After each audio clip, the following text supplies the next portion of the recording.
ഇന്ന് നമ്മൾ പോയിട്ടുള്ളത് ബാർബിക്യൂ നാഷണലാണ് ബാംഗ്ലൂരിൽ. അപ്പോൾ ഇത് എല്ലാവർക്കും അറിയാം അല്ലേ.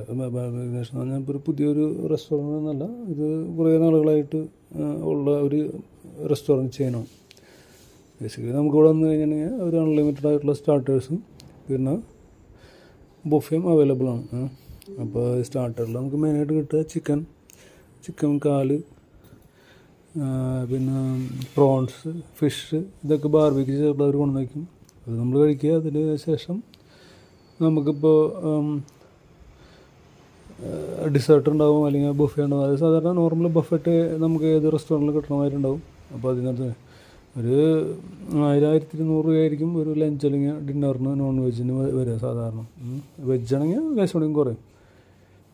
അപ്പോൾ ഇത് ഒരു നമുക്ക് പെട്ടെന്നൊരു അത്യാവശ്യത്തിന് എന്തെങ്കിലും കഴിക്കണമെന്ന് വെച്ചിട്ടുണ്ടെങ്കിൽ പറ്റിയൊരു നല്ലൊരു റെസ്റ്റോറൻറ്റുകളാണ് ബാർബിക്യൂ നാഷൻ ചെയിൻ എന്ന് പറയുന്നത്. ഏറ്റവും അടിപൊളി അല്ലെങ്കിൽ ഏറ്റവും ബാഡ് എന്നും പറയാൻ പറ്റില്ല. കുഴപ്പമില്ലാത്തൊരു റെസ്റ്റോറൻറ്റ്. എപ്പോൾ വേണമെങ്കിലും നമുക്ക് പെട്ടെന്ന് കഴിക്കണമെന്ന് തോന്നി കഴിഞ്ഞാൽ പറ്റിയ ഒരു റെസ്റ്റോറൻറ്റ് ചെയിനാണ് ഫാമിലിയായിട്ട് പോകാൻ പറ്റിയത്. ഓക്കെ.